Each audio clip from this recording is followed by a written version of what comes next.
En este video vamos a tratar, aunque sea brevemente, sobre las principales verdades del cristianismo. Para el efecto, nos vamos a seguir por los libros pertenecientes a la Sociedad Teosófica, específicamente a un libro que se llama Las 7 grandes religiones, de la filósofa inglesa Anna Besant. Ella fue presidenta de la Sociedad Teosófica durante 30 años. Como ya dijimos, la Sociedad Teosófica fue fundada por la señora y filósofa Helena Blavatsky a finales del siglo XIX, y ella es autora de muchos libros, el más importante de los cuales es La Doctrina Secreta. En ella, eso es una auténtica biblioteca, una enciclopedia de esoterismo. Ella da las claves para decodificar los libros secretos de todas las religiones, sobre todo la clave cosmológica, donde narra las 7 etapas evolutivas del universo, y la antropológica, donde narra las 7 etapas evolutivas del proyecto humano. Ella dio pues a Occidente, al público general de Occidente, verdades que antes se daban solamente a los iniciados, ya que los libros sagrados de todas las religiones están encriptados, son simbólicos, y si no se leen con las claves, pues no se puede entender el verdadero sentido de dichos libros. Pero volviendo a nuestro objeto, veamos lo que dice la señora ya mencionada Anna Besant con relación al cristianismo. Dice: al tratar el cristianismo se presentan ciertas dificultades con que no tropezamos al hablar de las otras religiones. Estas dificultades emanan de distintas causas. Primero, la oscuridad de su origen, que la historia no ha podido poner en claro a causa de las luchas que sostuvo en sus principios en tiempo en que no escribían debidamente los anales y en que una masa enorme de documentos apócrifos con nombres sagrados fueron ciegamente admitidos y más tarde gradualmente expurgados. Nada importaría la oscuridad del origen, porque puede disiparla la luz del conocimiento oculto. Pero con ello muchos cristianos se sentirían en extremo ofendidos, como si se atacase lo esencial de su fe.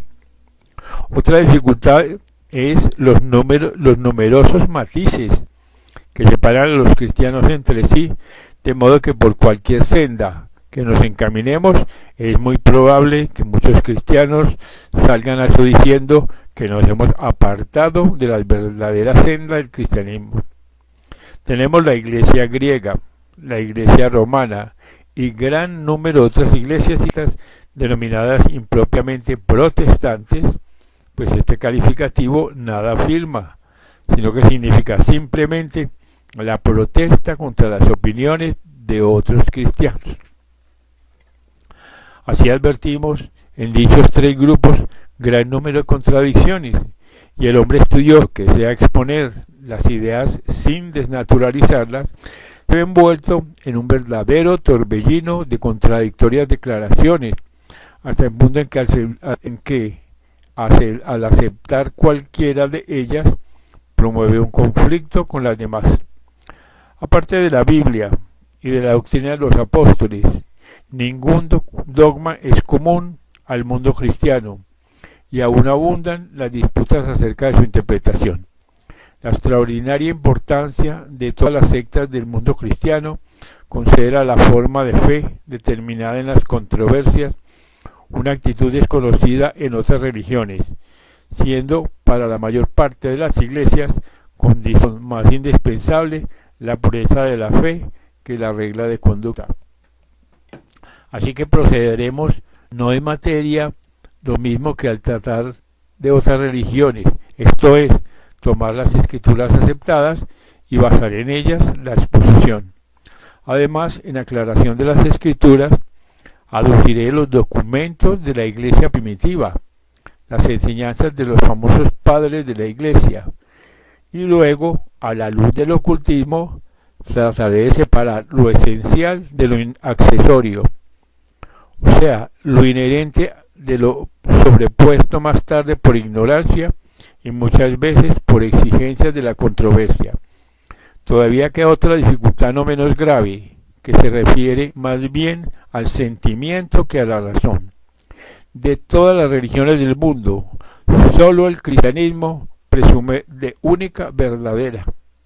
Todas las demás religiones limitan su autoridad a sus fieles y sin salirse de su propio terreno reconocen la valía de otras religiones, hacia las que por regla general se mantienen en la actitud benévola y no en opinión activa, mas no así el cristianismo. Esta religión presume ser la única revelación de Dios al hombre, la única voz de la divinidad. No tolera rival en la predicación ni admite hermanos en su casa. Quiere ser sola e inabordable y tilda de erróneas las demás religiones del mundo, cuando no las llama desdeñosamente paganas, y si algunas veces es más cortés, conserva siempre el mismo espíritu de exclusivismo. Esto por supuesto despierta enojos por ambas partes. El misionero cristiano insiste en la absoluta validez de su fe y en la nulidad de las demás, mientras que los adeptos de otras religiones, lastimados por aquel alarde de superioridad, se sienten mucho más opuestos al cristianismo que a otras religiones que no se empeñan en convertir a la gente. Especialmente en un país como la India, quienes no profesan la religión cristiana notan su aspecto pésimo de antagonismo, acompañado muy a menudo, por desgracia, de insultos y ultrajes a religiones más antiguas. Así que resulta muy difícil que os coloquéis en simpática actitud de mente para comprender lo que en realidad es esta religión, pues la veis en su más desfavorable aspecto, en el militante y no en el puramente religioso. Dice la señora Bizan: por lo tanto os ruego que siquiera interiormente apartéis de vuestro pensamiento todo cuanto haya herido vuestros sentimientos religiosos, todo cuanto haya despertado antagonismo en vosotros, y que consideréis esta religión como fácilmente podéis considerar a las demás, como uno de tantos medios de que Dios se vale para educar a la gran familia humana. O sea, como una religión que auxilia, consuela y enseña espiritualmente a millones de seres de la raza humana. Si a menudo la daña la torpeza de sus representantes, olvidadlo y considerarla como religión, no como agencia de proselitismo. Después de este exordio, necesario en la India para llevar vuestras simpatías a una de las grandes religiones del mundo, pasemos pues a examinar sus autoridades y veamos cómo hemos de estudiarla y hasta qué punto podemos estimar las circunstancias en que gradualmente fue propagándose. Pues sin el estudio de estas circunstancias no llegaríamos a comprender la ulterior modificación de las doctrinas, ni podríamos hacernos cargo del modo como se desenvolvió. Primeramente hay ciertos, entre comillas, llamados libros canónicos, igualmente aceptados sin discrepancia por todas las sectas de la cristiandad, que con las denominaciones de Antiguo y Nuevo Testamento constituye la Biblia, o libros de la ortodoxia revelación divina. El Antiguo Testamento, la parte más antigua de las escrituras canónicas, consta de muchos libros, muchos de ellos históricos, procedentes de la nación judía. Estos libros abarcan un largo periodo de tiempo y en ellos se nota la sucesiva evolución, desde un estado relativamente bárbaro, en que la mezquindad del concepto religioso prescribía sangrientos y repugnantes sacrificios, hasta épocas posteriores, cuando el pueblo hebreo, ya en contacto con otras civilizaciones, especialmente con la zoroastriana, asimiló a su fe el más noble y grandioso concepto de Dios que revelan los libros proféticos, en los cuales hay algunos pasajes nobilísimos acerca de la naturaleza de Dios y la rectitud que Dios pide a los hombres. Por otra parte, en el Antiguo Testamento están los salmos o himnos, algún tanto parecidos a los mantras de los hinduistas y a los gathas de los mazdeístas. Unos sobresalen por su noble y elevado espíritu, otros más antiguos son de carácter excesivamente belicoso y no siempre de muy austera moral. El Nuevo Testamento, por su parte, consta de 4 evangelios con la vida del fundador, un relato de la iglesia primitiva, varias epístolas escritas por los apóstoles a las diferentes agrupaciones de la naciente iglesia y un libro de profecías. Relativamente escasea la doctrina en los evangelios, pues aunque de ellos puede deducirse ciertas enseñanzas, hay pocas declaraciones de autoridad y más bien abundan los preceptos de carácter moral que filosófico. Las epístolas contienen la mayor parte de las declaraciones dogmáticas en que se bosqueja la fe. Aparte de este canon, escogido de entre gran número de documentos, tenemos, por lo que se refiere al Nuevo Testamento, las llamadas escrituras apócritas de los judíos, que son obras verdaderamente notables. Especialmente una de ellas, que es el libro de sabiduría, o documento de rara hermosura y suma espiritualidad, aceptado más fácilmente por los católicos que por los protestantes. Así que en las Biblias católicas aparecen generalmente intercalados estos libros entre el Viejo y el Nuevo Testamento, pero la mayor parte de las Biblias protestantes los eliminan por no ser canónicos. Hay también otros escritos apócrifos relacionados con la primitiva iglesia, que son los evangelios de María, de Pedro y de Santiago, historias de la infancia de Jesús, de su vida posterior, de su descenso a los infiernos, de su obra en el mundo invisible, o sea, un acopio de escritos, muchos de ellos interesantísimos, que dan prueba de la primitiva literatura cristiana y que el estudiante necesita examinar para conocer el ambiente intelectual de la primitiva iglesia. Los libros apócrifos no constan en la Biblia. Y por último, tenemos la copiosísima literatura de los padres e instructores que florecieron durante los 5 primeros siglos de la Iglesia, sin cuyo conocimiento no es posible juzgar con acierto la doctrina cristiana, ni mucho menos exponerla y enseñarla. Esta literatura se debe a hombres muy doctos, algunos de los cuales, como Clemente de Alejandría e Ireneo, honran la Iglesia en sus altares. Estos documentos son de grandísimo valor para comprender la evolución del cristianismo y precisamente la indiferencia con que los miran las iglesias protestantes y la profunda ignorancia en que por regla general está de ellos el bajo clero protestante es causa de que el cristianismo aparezca muchas veces en aspecto tan crudo, estrecho y antifilosófico que mucha gente ilustrada lo rechaza por irracional. Así que si los protestantes estudiasen esta literatura, como ciertamente lo hacen los católicos, influirían mucho más en la mentalidad europea, pues en ella está la base filosófica y metafísica del cristianismo. Sin embargo, aparte de la iglesia anglicana, pregunta a la señora Visan, ¿dónde hay pastores protestantes bien enterados de tales documentos? Si pasamos a las sectas disidentes, raro es el sacerdote que los haya estudiado, por lo que afirman rotundamente que la Biblia y sólo la Biblia es la autoridad de los protestantes. De esto resulta la más antifilosófica modalidad del cristianismo, que lo desacredita injustamente entre los pensadores. Respecto de las tradiciones orales, de que hay gran número en los 4 evangelios, fueron reunidas algo tarde, en el siglo II, y compiladas bajo el nombre de 4 apóstoles. Y añade la señora Visan, que fueron escogidos entre muchos otros documentos, lo prueba el preámbulo del tercer evangelio, que inicia diciendo, pues considerando que muchos han comprendido hacer una exposición ordenada de las cosas que con más certeza se creen entre nosotros, según como nos ha sido comunicadas por los que desde el principio fueron testigos y ministros de la palabra, Me pareció a mí igualmente bien, habiendo tenido perfecto conocimiento de todas las cosas desde el principio mismo, el escribir para vosotros ordenadamente. Este es muy importante porque demuestra cómo se escribieron estos relatos. Primeramente, la historia se divulgó de boca en boca.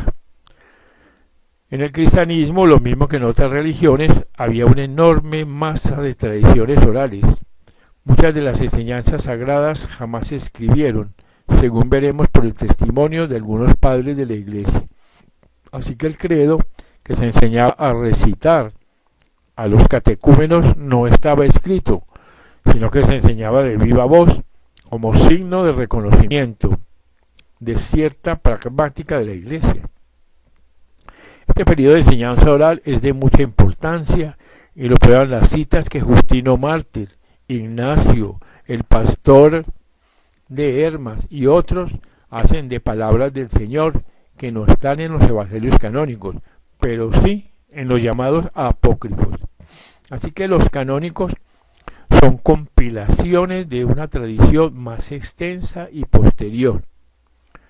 Hemos de hojear los copiosos escritos de Clemente de Alejandría, Tertuliano y Orígenes para ver al pormenor el estado de la Iglesia en aquel tiempo, y en ellos confiaremos para fijar puntos fundamentales sin los que no podrían ser justos con el cristianismo, como tampoco lo son hoy en día muchos de sus propios partidarios. En primer lugar, la doctrina cristiana tiene dos aspectos: la descubierta y la encubierta, la exotérica y la esotérica. Esta división subsistía entre los hebreos, que tanto influyeron en las primitivas tradiciones del cristianismo y que poseían un sistema secreto que la Cábala, y la que da las claves para la codificación de los libros sagrados que están criptados. Al efecto, creo necesario llamar vuestra atención sobre ciertas declaraciones de Cristo a los apóstoles, recogidas por los instructores primitivos, que no dejan duda alguna de que hubo enseñanzas ocultas y esotéricas cuya pérdida en algunas sectas de la Iglesia explica en gran parte las crudas declaraciones que ahora oímos acerca de Dios y del alma humana. Consideremos primero una o dos manifestaciones del cristianismo respecto de la forma de su propia enseñanza. Tenemos en primer término la declaración de Jesús a los apóstoles, cuando dice: a vosotros es dado saber el misterio del reino de Dios, pues a los que están fuera todos se les trata por parábolas.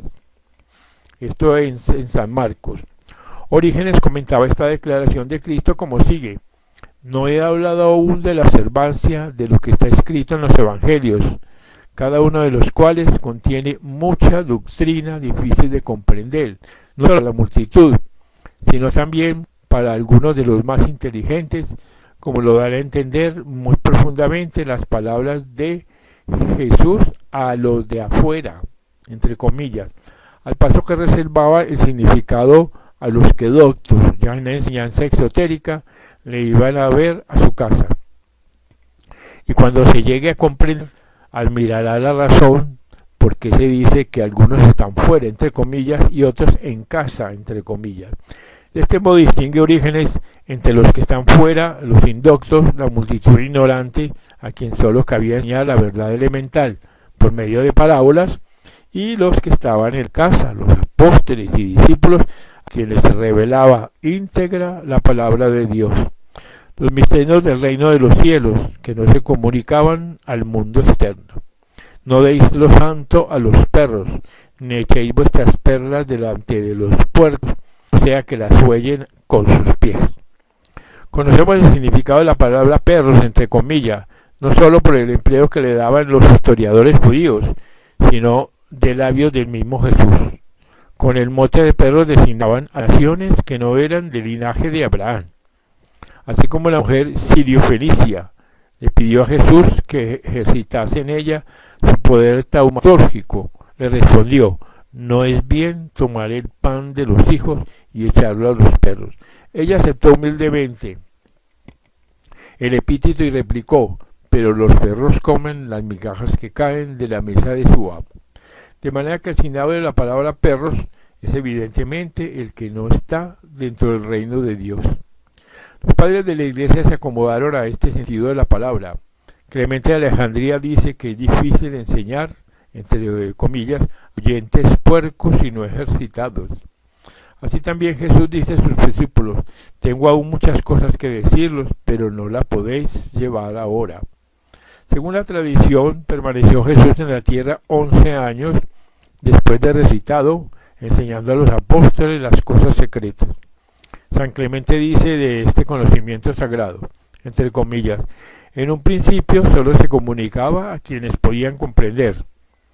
Ahora que el Salvador ha enseñado a los apóstoles, se nos ha transmitido la interpretación no escrita de las Escrituras.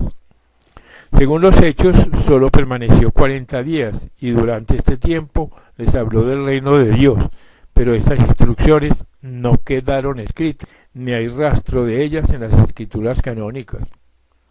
Orígenes observa sobre este mismo hecho que Jesús conversaba con sus discípulos en privado, y especialmente en sus retiros secretos acerca del Evangelio de Dios, pero no se escribieron sus palabras. Análogamente, San Pablo dice a los corintios: yo, hermanos, no os pude hablar como a espirituales, sino como a carnales, como a párvulos en Cristo. Y también decía: sino que hablamos sabiduría de Dios en misterio, lo que está encubierto, y hablamos sabiduría entre los perfectos. No entre el vulgo, sino entre los perfectos, nombre cuyo significado no necesita explicación, pues según los padres se refiere a los iniciados en los misterios, que por tanto son perfectos en la Iglesia. Examinemos ahora las prácticas de la Iglesia. Según las exponen los padres, Clemente de Alejandría declara que en sus escritos solo quiere recordar las verdades recibidas oralmente. Sé muy bien que la escritura de estas memorias mías resulta débil en comparación con aquel espíritu lleno de gracia que tuve el privilegio de oír, pero el recuerdo del arquetipo será una imagen para aquel que recibió la impresión de Tirso. Frase que todo ocultista comprenderá. Entre comillas, no es conveniente que las cosas se expongan indistintamente a todos, ni que los beneficios de la sabiduría se comuniquen a los que no están ni aun en sueños puros de alma, pues no es lícito comunicar a cualquiera lo que se ha conseguido a costa de tanto trabajo, ni los misterios de la palabra pueden explicarse a los profanos. Cierra comillas. Cuando Celso atacó al cristianismo como sistema secreto, replicó Orígenes: decir que la doctrina cristiana es un sistema secreto es completamente absurdo, pero que haya ciertas doctrinas no comunicadas a la multitud, que se revelan después de enseñadas las exotéricas, no es una peculiaridad del cristianismo, sino también de todos los sistemas filosóficos en los cuales hay verdades exotéricas y esotéricas. A fin de conservar el orden debido, los cristianos pasaban sucesivamente por diversos grados. Primero eran oyentes, luego catecúmenos, y después recibían el bautismo y entraban a ser miembros de la Iglesia, en la que también había grados. Primero los miembros generales, y de estos los de vida pura pasaban a segundo grado. El que esté puro no sólo de toda mancha, sino de pecados veniales, puede ser iniciado en los misterios de Jesús, que sólo deben conocer los santos y puros. El que actúa de iniciador dirá a los que han purificado su corazón con arreglo a los preceptos de Jesús. Aquel cuya alma haya tenido durante mucho tiempo conciencia de mal alguno, especialmente desde que se dedicara a la salvación del mundo, pues que oiga las doctrinas expuestas por Jesús primadamente a sus verdaderos discípulos. Estos eran los pocos elegidos, entre los muchos llamados, entre comillas, y además de estos había los elegidos entre los elegidos, o sea, con conocimiento perfecto, que vivían en la perfección de la rectitud con arreglo al Evangelio. Tertuliano se quejaba de que los herejes no conservaran este orden, sino que tratase a todos igualmente. Por de pronto no se sabe quién es catecúmeno y quién creyente, decía: Todos entran, escuchan y oran del mismo modo, hasta los paganos, si alguno se encuentra entre ellos, entre comillas, arrojan los santos a los perros y echan a los puercos sus perlas, aunque seguramente falsas. Y añade la señora Bisan, parte de esta enseñanza se refiere al verdadero sentido de las escrituras, que de modo alguno se aceptaban como meros documentos históricos y morales como hoy en día. Orígenes afirma, sus declaraciones son especialmente valiosas, puesto que Sócrates dice que, entre comillas, expuso la tradición mística de la Iglesia, que la escritura tiene significado, la carne para el hombre sencillo y el alma, entre comillas, para el más instruido, el espíritu para el perfecto, y en corrupción cita las ya mencionadas palabras de San Pablo respecto a la sabiduría de Dios en misterio. Las historias son la carne y son muy útiles para los sencillos e ignorantes, pero muchas veces se intercalan absurdos a fin de denotar el significado oculto y decir que los evangelios no contienen enteramente una historia de sucesos enlazados según la letra, pero que en realidad no ocurrieron. Entre comillas, los evangelios están en tres clases de relatos. Por ejemplo, el demonio que conduce a Jesús a la suma del monte, y el lector atento puede observar en los evangelios innumerables pasajes como este para convencer de que en las historias literales se han insertado circunstancias supuestas. Algunos padres hacen indicaciones sobre los métodos de interpretar las escrituras y es evidente que existía un sistema completo de cuyas claves, una por lo menos, era numérica. Baste lo dicho para demostrar que el cristianismo, como las demás religiones, tenía enseñanzas secretas limitadas a unos cuantos, las cuales en su mayor parte se perdieron durante la Edad Media, quedando suplantadas por la interpretación textual de la enseñanza destinada al vulgo. Unos cuantos fragmentos perduraron bajo la custodia de las iglesias griega y latina, y todavía quedan símbolos y ceremonias que denotan su primaria procedencia, pero como enseñanza sistemática han desaparecido, dejando al cristianismo desposeído de su fuerza. Ahora veamos que los protestantes condenan muchas veces la enseñanza, a no ser que puedan comprender a las gentes más sencillas, y el resultado de esta conducta en los países protestantes, en que la Iglesia mantiene su influencia entre los ignorantes y la pierde entre los doctos, pues los conceptos de Dios y de la naturaleza que satisfacen la mente del niño y del hombre inculto no se adaptan a la mente del filósofo, cuyas facultades perceptivas exigen algo más de lo que satisface las incipientes facultades del vulgo. De este modo se fue debilitando la fe cristiana, al paso que crecía la incredulidad, y así vemos hombres que han repudiado enteramente el cristianismo, porque el concepto que de él se les ha dado es indigno de mentes sensatas, y porque está en patente contradicción con ciencia.